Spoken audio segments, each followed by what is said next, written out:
Black would lane చివర ఉన్న ఆ ఇల్లు కేవలం ఖాళీగా లేదు. అది ఒక ఆకలితో ఉన్న రాక్షసిలా ఉంది. కుళ్ళిపోయిన దేవదారు కలప, రంగులద్దిన అద్దాలతో ఉన్న ఆ విక్టోరియన్ కాలపు భవనం ఒక కొండపై ఉంది. ఆ కొండపై గడ్డి కూడా మొలవడానికి ఇష్టపడనట్టుగా ఎండిపోయి ఉంటుంది. ఫ్రీలాన్స్ ఎస్టేట్ లిక్విడేటర్ అయిన ఇలియాస్కు ఇది కేవలం ఒక పని మాత్రమే, కానీ దీనికి సాధారణం కంటే 3 రెట్లు ఎక్కువ జీతం ఇస్తున్నారు.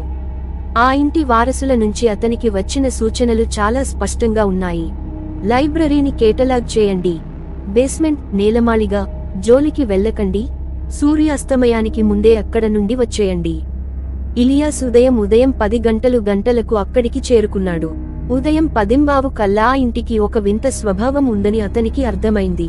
కిటికీల గుండా వచ్చే గాలి కేవలం శబ్దం చేయడం లేదు, ఎవరో అరుస్తూ ఆగిపోయినట్టుగా భయంకరంగా వినిపిస్తోంది. పుస్తకాల జాబితా, ద కాటలాగ్. ఆ లైబ్రరీ పాత పుస్తకాలతో నిండిన ఒక సమాధిలా ఉంది. ఇలియాస్ తన క్లిప్బోర్డ్ పట్టుకుని పని మొదలుపెట్టాడు. కాని సమయం గడుస్తున్న కొద్దీ ఆ పుస్తకాలు అతనికి వింతగా అనిపించసాగాయి. యాస్టరిస్క్ పుస్తకాల పేర్లు. చాలా పుస్తకాలు ఈ ప్రపంచంలో లేని భాషల్లో ఉన్నాయి. వాటి అక్షరాలు వంగిన సూదుల్లా ఉన్నాయి. యాస్టరిస్క్ స్పర్శ. ఆ పుస్తకాల అట్టలు పట్టుకుంటే వెచ్చగా, ఏదో జిడ్డుగా తగులుతున్నాయి. యాస్టరిస్క్ వింత కదలికలు. ఇలియాస్ ఒక పుస్తకాన్ని సర్ది వెనక్కి తిరిగేలోపు ఆ పుస్తకం కింద పడి తెరిచి ఉంటోంది. అన్నింటికంటే భయంకరమైనది శ్వాసల జాబితా, ది ఇన్వెంటరీ ఆఫ్ బ్రెత్ అనే ఒక పెద్ద పుస్తకం. అది ఆస్తుల జాబితా కాదు, అందులో పేర్లు, తేదీలు మరియు ప్రస్తుత పరిమాణం లీటర్లలో అని రాసి ఉంది. చివరి పేజీలో ఇలియాస్ తన పేరును చూసి హడలిపోయాడు. అతని పేరు పక్కన ఉన్న కాలం ఖాళీగా ఉంది. సూర్యాస్తమయం. ఇలియాస్ తన గడియారం చూసుకున్నాడు. సాయంత్రం తెల్లవారుజాము 5:06. సూర్యుడు చెట్ల వెనుక అస్తమిస్తున్నాడు. అతనికి హెచ్చరిక గుర్తొచ్చి బయటకు వెళ్లబోయాడు. కాని అక్కడ ఉండాల్సిన ప్రధాన ద్వారం మాయమైపోయింది. తలుపు ఉన్న చోట ఇప్పుడు కేవలం పాత వాల్ పేపర్ ఉన్న గోడ మాత్రమే ఉంది. అతను కిటికీల దగ్గరకు పరిగెత్తాడు. బయట ప్రపంచం కనిపించడం లేదు. కిటికీ అద్దాల అవతల నక్షత్రాలకు బదులు కేవలం ఒక చీకటి శూన్యం మాత్రమే కనిపిస్తోంది.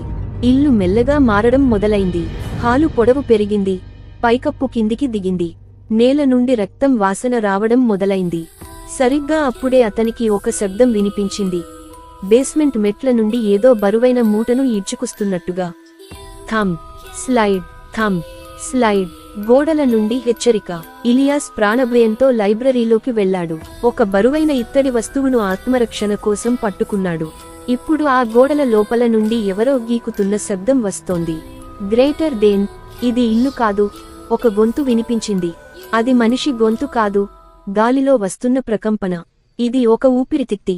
మేము పీల్చబోయే గాలివి నువ్వే. Greater than. అతని కింద ఉన్న నేల నెమ్మదిగా కదలడం మొదలైంది. కింద చూస్తే ఆ చెక్క నేల ఒక పెద్ద ఎండిపోయిన నాలుకలా మారుతోంది. గాలిలోని దుమ్ము కేవలం మట్టి కాదు, అవి చిన్న నల్లని కణాలు. ఇలియాస్ పీల్చే ప్రతి శ్వాసతో అవి అతని ఊపిరితిత్తుల్లోకి చేరుతున్నాయి. చివరి జాబితా. ఇలియాస్ గుండె పట్టుకుని మోకాళ్లపై పడిపోయాడు. గాలి పీల్చుకోవడం అతనికి చాలా బరువుగా అనిపిస్తోంది. డెస్క్పై ఉన్న ఆ శ్వాసల జాబితా పుస్తకాన్ని చూశాడు. అందులో అక్షరాలు దానంతటా అవే పడుతున్నాయి. అతని పేరు పక్కన ప్రస్తుత పరిమాణం మారుతోంది. యాస్టరిస్క్ సాయంత్రం 6:02, 4.2 లీటర్లు. యాస్టరిస్క్ సాయంత్రం 6:01, 2.1 లీటర్లు. యాస్టరిస్క్ సాయంత్రం 6 గంటలు, 0 లీటర్లు. చివరి అంకె పడగానే లైబ్రరీలోని లైట్లు ఆరిపోయాయి. ఆ గాఢాంధకారంలో ఇలియాస్ కనీసం అరవలేకపోయాడు. అతనిలో శ్వాస మిగలలేదు.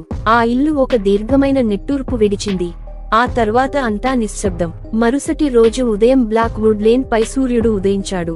ఆ ఇల్లు మళ్లీ మామూలుగా కనిపిస్తోంది. ప్రధాన ద్వారం తెరిచే ఉంది. లోపల లైబ్రరీ శుభ్రంగా ఉంది. కాని అక్కడ ఒక కొత్త పుస్తకం చేరింది. ఆ పుస్తకం అట్ట మనిషి చర్మంలా తెల్లగా, ఇంకాస్త వెచ్చగా ఉంది. బేస్మెంట్ రహస్యం, ద బేస్మెంట్ సీక్రెట్. బేస్మెంట్లో ఇలియాస్ ఏం చూశాడో తెలిస్తే మీ వెన్నులో వణుకు పుట్టడం ఖాయం. ఆ గదిలోకి అడుగుపెట్టినప్పుడు అతను చూసింది ఇది. మెట్ల పైనుండి ఆ థమ్ స్లైడ్ శబ్దం విన్నప్పుడు ఆ జిజ్ఞాసను ఆపుకోలేక ఇలియాస్ టార్చ్ లైట్ తీసుకుని కిందకు వెళ్లాడు. మెట్లు దిగుతుంటే గాలి మరింత వేడిగా, జిగురుగా మారుతోంది. కిందకు వెళ్ళాక అతను చూసింది ఏంటంటే యాస్టరిస్కా బేస్మెంట్ గోడలు రాళ్లతో కట్టబడలేదు. అవి జీవంతో ఉన్న మాంసపు ముద్దల్లా ఉన్నాయి. యాస్టరిస్క్ గోడల నిండా వేలకొద్దీ కళ్ళు ఉన్నాయి. అవన్నీ ఒక్కసారిగా ఇలియాస్ వైపు చూశాయి. యాస్టరిస్క్ అక్కడ మధ్యలో ఒక భారీ యంత్రం లాంటిది ఉంది. కాని అది ఇనుముతో చేసినది కాదు. అది ఒక పెద్ద గుండె. యాస్టరిస్క్ ఆ ఇల్లు పీల్చుకునే ప్రతి శ్వాసను ఆ గుండె రక్తంగా మారుస్తోంది. యాస్టరిస్క్ అక్కడి అరల్లో వందల కొద్దీ గాజు సీసాలు ఉన్నాయి. ప్రతి సీసాలో ఒక మనిషి ముఖం కనిపిస్తోంది. అక్కడ ఇలియాస్ ఒక పాత ఫోటోను చూశాడు. ఆ ఫోటోలో ఉన్నది ఆ ఇంటి యజమాని కాదు, అది ఇలియాస్ లాగే ఉన్న ఒక వ్యక్తి. అప్పుడే అతనికి అర్థమైంది, ఈ ఇల్లు తనను మొదటిసారి పిలవడం లేదు. ఇదొక అంతులేని చక్రం, ఇన్ఫినిట్ లూప్. గత జన్మలో కూడా అతను ఇక్కడే ఉన్నాడు, మళ్ళీ ఇప్పుడు ఇక్కడికే వచ్చాడు. ముగింపు. ఇలియాస్ ఆ బేస్మెంట్ నుండి బయటపడటానికి ప్రయత్నించాడు. కాని మెట్లు అప్పటికే ఒక పెద్ద నోరులా మూసుకుపోయాయి.